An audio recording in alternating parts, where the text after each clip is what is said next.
Hi, Peter Trego here from the Clubhouse, and here is my best 11 I've ever played against. There were so many names that I couldn't get into this team. You know, when you play the game for 20 years, you played against some world-class players, but it was a really, really hard thing. Kept me awake for hours last night thinking about it, but here's my 11. Number 1, opening the batting, Hershel Gibbs. Hershel Gibbs, in my mind, was one of the first pioneers of how to open the batting in one-day cricket in particular. I think incredibly dynamic. His shot range, the style in which he used to go about his business used to be amazing. And, you know, getting to know him throughout the last few years, he's a top man as well. So Hershel Gibbs opens the batting, and partnering him is the master himself, Sachin Tendulkar. Tendulkar, I don't think you really need to say why he makes your team. You know, he's certainly one of the best 3 cricketers to ever play the game, so he gets in my team at number 2. Number 3, this guy, spending a very little amount of time with him off the field, just such a nice bloke. You expect legends of the game to be a bit aloof sometimes, but, you know, shared a couple of beers with him. He's an absolute gem of a bloke. Callas.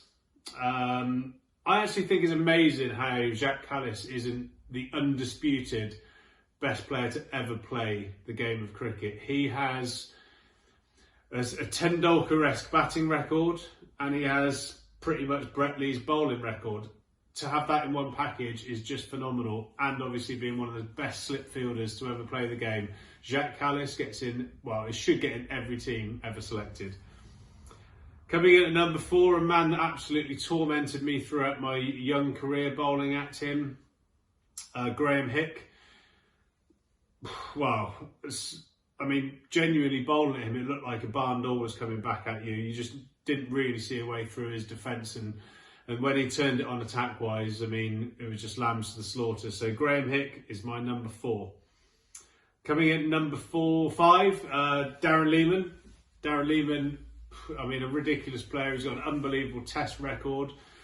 Missed out on playing many more test matches because of the quality in the Australian team at the time. But Darren Lehmann's record when he played for Yorkshire was ridiculous. I think he averaged over 70 in the years that he was there.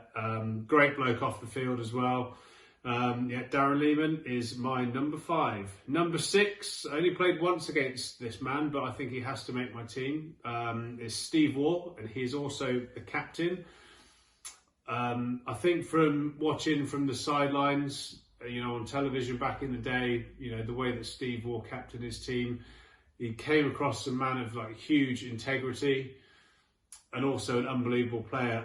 You know, the way he used to battle through injuries at the crease. You know, I think there's a famous 100 he scored with a torn calf muscle. Just a guy that I would really look up to as someone that would go above and beyond for his team. So Steve Waugh is my captain. The number 7 and wicketkeeper is Adam Gilchrist.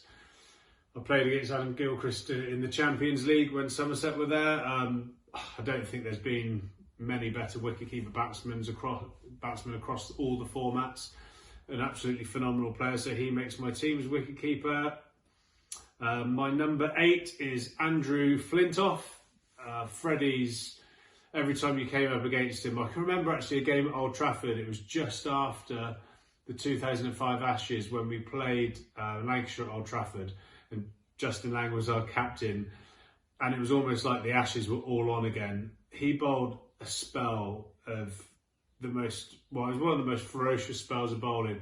I remember Justin Langer coming off the field. He had about 7 or 8 bruises all in his rib cage and 1 in his armpit. I mean, nearly finished him for the game, and that's saying something for someone as tough as JL. But Andrew Flintoff with bat and ball, an absolute match winner.